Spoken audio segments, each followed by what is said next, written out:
Hoje o assunto é um pouco polêmico, velho e requentado, tá? Mas pelo menos a gente vai conseguir entender de uma vez por todas o que foi o caso do Puff Daddy. Nosso ponto de partida é o final de março, no dia 27, que foi o dia que a polícia estadunidense fez uma batida policial nas propriedades desse cara, cujo nome verdadeiro é Sean Combs. A ideia de entender melhor vai demandar que a gente traga o contexto e os dados materiais que levaram a toda essa situação que aconteceu. E a gente vai começar explicando pra vocês quem era o Puff Daddy, pra quem não conhece o cara direito. Ou quem é o Puff Daddy, mais precisamente dito, porque ele tá vivo. A ficha do cara, ela é um pouco longa e, de novo, começa por eu avisar vocês que esse não é o nome dele é Sean Combs, e ele é um empresário, rapper, produtor e um dos primeiros da cena a ter alcançado um sucesso financeiro especialmente muito grande, ao ponto de chegar hoje a ser considerado um bilionário. Um resumo rápido do que ele tem em termos de posse. Ele tem 2 mansões vizinhas num dos lugares mais caros para se morar lá em Miami, nos Estados Unidos, que elas duas juntas somam ali mais ou menos 50 milhões de dólares. Ele vai ter um apartamento de luxo lá em Miami Beach também, de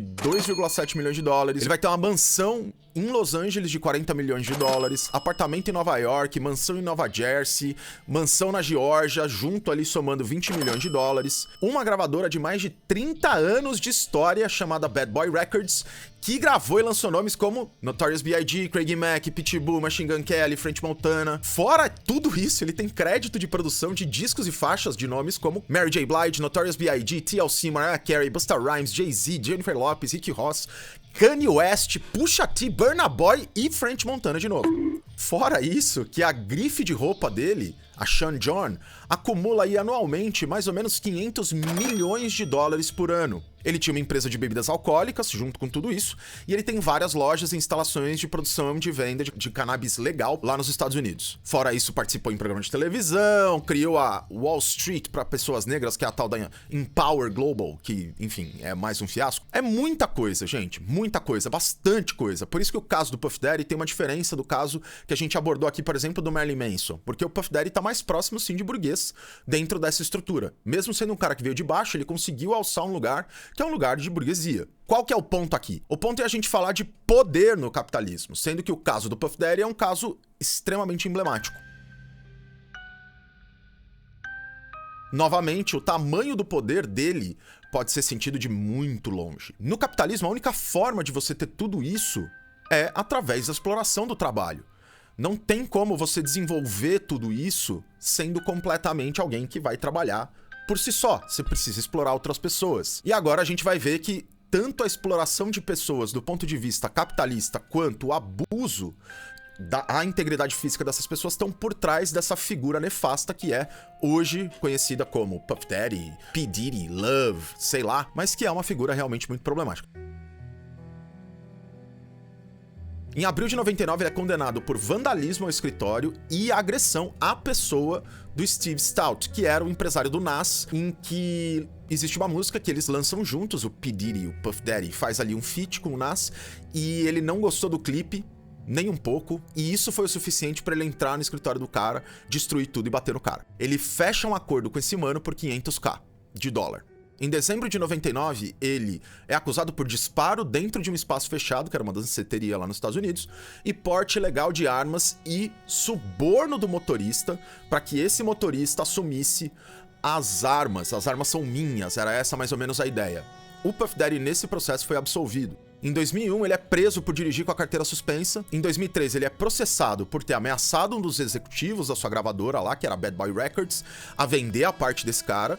E aí ele fez um acordo. Em agosto de 2007, ele é processado por agressão com lesão corporal numa balada lá em Hollywood, fez um acordo. Junho de 2015, preso por lesão corporal grave e foi solto por falta de provas. Indo para as coisas mais graves, a gente tem o primeiro grande furo desse cara em 2003 em termos de manchetes e notícias. Por quê? É uma história bem fácil de entender, porque, enfim, se trata de um comportamento que a gente sabe que acontece no capitalismo. Em 2003, uma ONG chamada Institute for Global Labor and Human Rights, também conhecida como National Labor Committee, que poderia ser traduzida aí como Comitê Nacional do Trabalho, fez ali uma denúncia em que a empresa que o Puff Daddy ali tem de grife, que é a Sean John, foi colocada no centro dessa denúncia, uma vez que essa empresa contratava empresas em Honduras para fazer a confecção das roupas, e essas empresas em Honduras estavam usando trabalho análogo à escravidão. Tipo revistas, de funcionários ao entrar e sair, teste de gravidez involuntário nas funcionárias, banheiros com acesso restrito, carga horária abusiva, salário muito baixo. Quando essa notícia estourou, o próprio Puff Daddy deu uma entrevista falando: eu sou o cara mais pró-trabalho que existe nesse mundo, eu sou um defensor do trabalho justo, tá ligado? E aí ele se colocou disposto a abrir uma investigação própria, via auditoria, para que aquele problema fosse resolvido. E de fato, no ano seguinte, a mesma ONG, o Comitê do Trabalho Nacional, foi lá e realmente retificou. Olha, melhoraram as condições de trabalho de acordo com os funcionários que lá estão depois de um ano. E dentre as melhorias foram tiradas as revistas, o tempo de banheiro não é mais um tempo cronometrado, as pessoas mais abusivas foram demitidas. Rolou esse processo. Só que em 2005, no outro ano, em uma matéria da própria Labor Rights, ou seja, da própria ONG, o COO, Chief Operational Office, da St. John, que é a grife dele, assumiu que eles contratavam mais de 60 fábricas e que eles no máximo faziam o que dava para resolver questões de abuso no trabalho. Só que como eles não eram donos dessas empresas, eles usam a carta do a gente não se responsabiliza, a gente não tem como fiscalizar, a gente não sabe direito quem a gente está contratando e a gente faz o que dá. Esse caso vai ilustrar muito bem como que o capitalismo opera e de que forma o seu controle é estabelecido através da exploração do trabalho. A produção fora dos Estados Unidos ela é muito mais lucrativa do que feita lá dentro, por conta da desvalorização da moeda em relação ao dólar, por conta das condições de trabalho menos custosas aos contratantes, por estarem em países onde a legislação dá benefícios a investidores estrangeiros. Essa é a forma principal e a mais comum de você chegar a $1 bilhão. Explore a força de trabalho dos outros, senão na sua própria terra, em outras terras. A questão é que Puff Daddy não vai parar só aí. E agora a gente vai entrar nas piores denúncias, que são os crimes sexuais, então alerta de gatilho. Em maio de 2017, a Cindy Ruela denuncia esse cara por assédio sexual e retaliação. Em 2019, ele fecha um acordo não divulgado com ela. Em novembro de 2023, ele é processado por 3 mulheres diferentes, com acusações bem parecidas entre elas. Vamos a ela. Primeira, no dia 16, o primeiro processo desses 3, Cassandra Ventura, a Cassie, ex-mulher dele, processa ele acusando ele de estupro, tráfico sexual e agressão, além da acusação de ter armado uma explosão do carro do então namorado dela em um determinado momento, um caso que ela teve lá em 2012. O cara era o Kid Cudi. No dia 23, ele recebe 2 denúncias. Primeiro, da Joy Dickerson Neal, que vai processar ele por ter lá atacado lá em 1991, drogando ela, tipo Boa Noite Cinderela, e depois ela junto com outros caras. Ele gravou toda essa relação que ele teve com ela e mostrou essa fita para pessoas que a conheciam, por exemplo. Sem falar que ela o acusa de revenge porn, porque quando ela buscou algum tipo de ajuda, ou buscou reparação, ou buscou processá-lo, ele falou: eu libero a tua fita. No dia 23 ainda, o segundo processo que ele toma é de uma pessoa que a gente não conhece, tá? É uma vítima desconhecida, mas é aberto também com denúncia de estupro realizado por Sean, o Puff Daddy e mais um outro músico, o Aaron Hall. Isso aconteceu com 2 garotas, enquanto uma delas tinha 16 anos de idade. E de novo, o Puff Daddy, supostamente, gravou todas essas interações, toda a relação sexual, todo o estupro, e usou como chantagem. Em dezembro de 2023, ele foi processado por estupro e tráfico sexual de uma outra garota de 17 anos de idade lá em 2003, acontecido em 2003, junto com outras pessoas. Novamente, ele é acusado de ter persuadido a garota a pegar um avião com o executivo da gravadora dele, daí o tráfico sexual, ter drogado a garota e estuprado ela novamente junto com outros caras. Parece padrão, né? Tá, fevereiro de 2024. O produtor musical Rodney Leroy Jones vai processar ele também por tê-lo drogado e abusado sexualmente dele. E ele também denuncia o Sean Combs de ter forçado ele a transar com algumas prostitutas que o Puff Daddy tinha contratado. Abril de 2024, o filho do Puff Daddy, o Christian, é denunciado por ter abusado sexualmente de uma funcionária de um iate que o Puff Daddy tinha contratado ali, além de tê-la assediado. A doideira é que o pai, Puff Daddy, ele é inserido no processo por ter ajudado o filho durante os atos, tanto de assédio e abuso, quanto por ter subornado a mulher para que ela ficasse quietinha e não denunciasse o filho dele. Maio de 2024, ou seja, mês passado, ele é acusado por uma estudante universitária de ter em 4 circunstâncias diferentes, entre o meio dos anos 90 e o início dos anos 2000, e nesse processo ele também é acusado de agressão, assédio moral e misoginia. São 8 casos de estupro que chegaram até agora. 8, internet. 8. Todos esses estão nas costas dele e num período de décadas, assim. Não é como se isso fosse... Não que seria menos grave, mas é como se fosse um comportamento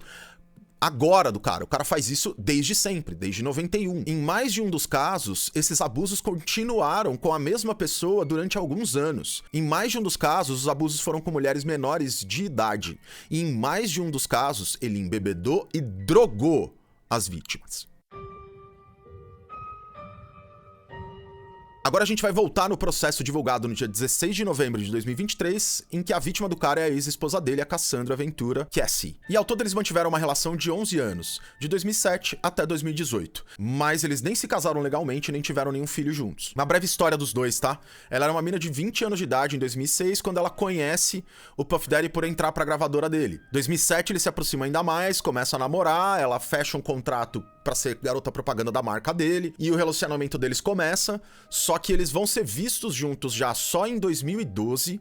Em 2014 surge boato de noivado e tal, isso não vai pra frente. 2015 eles se separam, voltam a ficar juntos, só que aí em 2018 eles se separam de vez. Ela, no ano passado, 2023, 5 anos depois, vai processar ele, vai entrar com o processo que eu disse. A partir desse processo dela, outras mulheres se sentem motivadas a denunciar os abusos que o Puff Daddy fez com elas. Agora vamos entender o processo em específico da Cassie e quais são as denúncias. Vamos lá. Segundo ela, o Puff Daddy coagiu ela a ser uma serva sexual dele durante todo o relacionamento. Ela também acusou ela de ter estuprado no dia em que eles terminaram o relacionamento de forma definitiva, que ela terminou. Ela também acusa ele de espancamento e de tráfico de pessoas, tráfico sexual, drogando ela diversas vezes e contratando trabalhadores sexuais para violentar ela, porque ela não estava em situação de consentimento, enquanto ele, sei lá, se masturbava lá e filmava as interações da galera com ela. E isso é muito importante. A gente vai voltar nisso daqui a pouco. O Puff Daddy tinha até um nome para essas coisas que ele chamava de freak off. E mais, ele também é suspeito de ter explodido o carro do Kid Cudi, como eu falei anteriormente,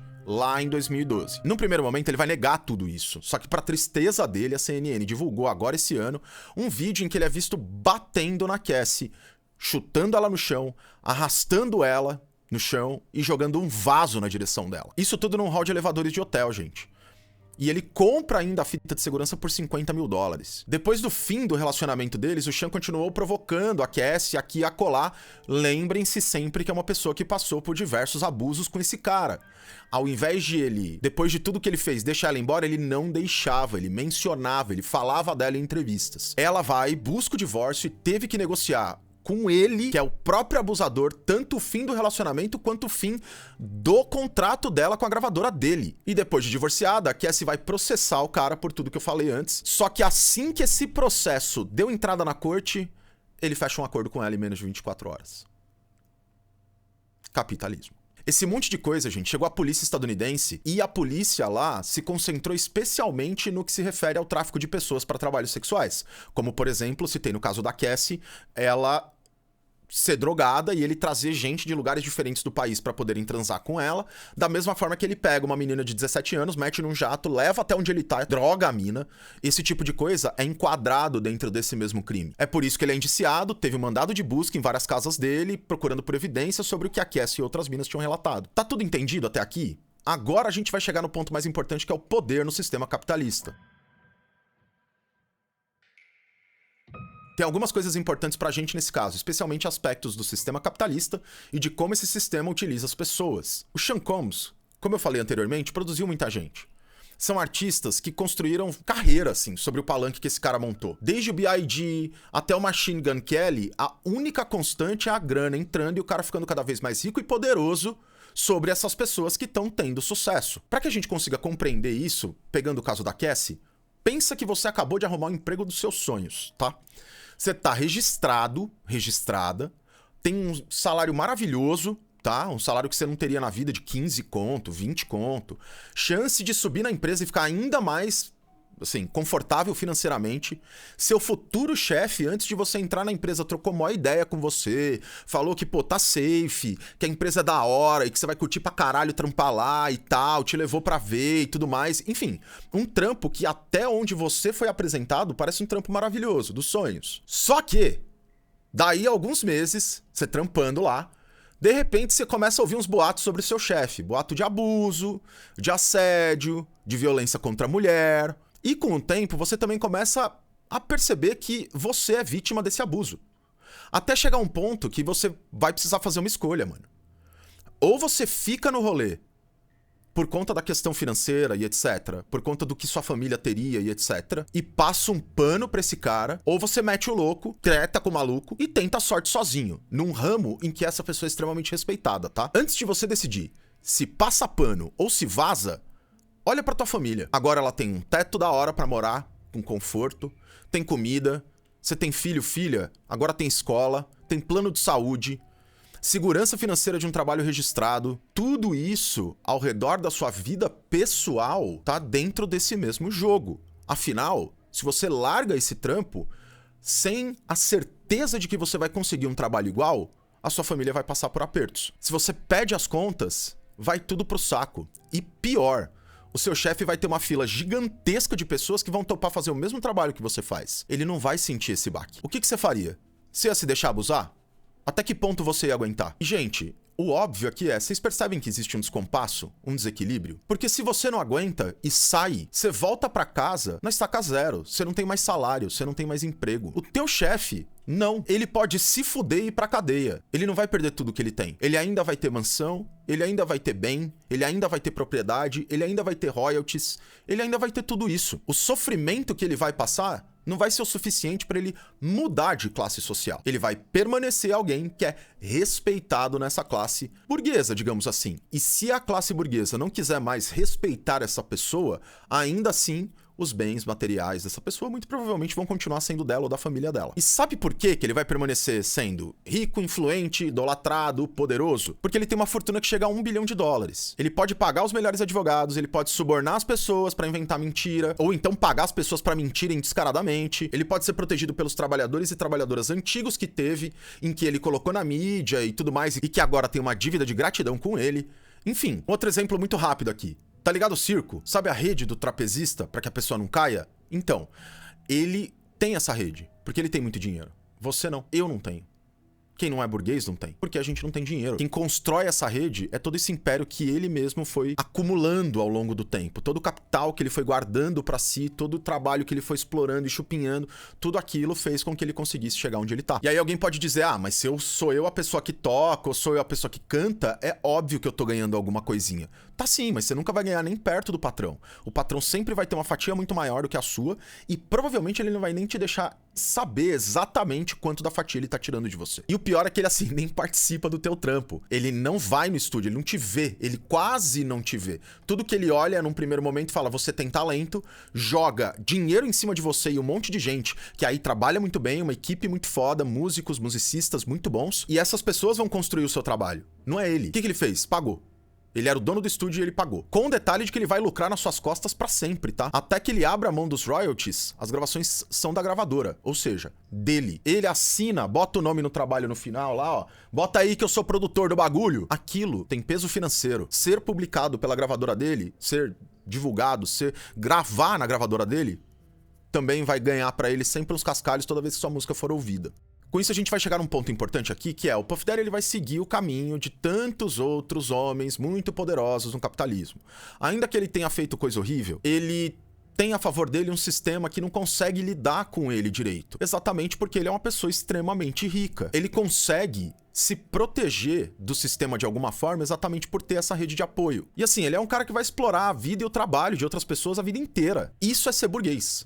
É se esconder atrás do seu poder para viver uma vida livre de qualquer consequência, até da polícia, e além disso, explorar outras pessoas para que você continue mantendo dinheiro entrando e possa assim acumular um capital gigantesco, trabalhando muito pouco, ou trabalhando o tanto que não é proporcional a esse valor que você tem, que você acumulou. Tudo isso que eu falei aqui, gente, é fundamental para que a gente consiga entender a porra do sistema capitalista e geralmente como a burguesia, pequena, média, grande, lida com questões como essa. Por exemplo, o cara se esforçou muito pra tentar melhorar a imagem dele antes de dar merda, ele já sabia que ia dar merda. Só que, tendo a informação de que, tipo, vixe, o bicho vai pegar, o que ele começa a fazer ainda em 2022? Dá dinheiro pra faculdade, abre mão dos direitos das músicas que ele já tinha direito há 30 anos, já tinha ganhado maior grana com as músicas. Agora,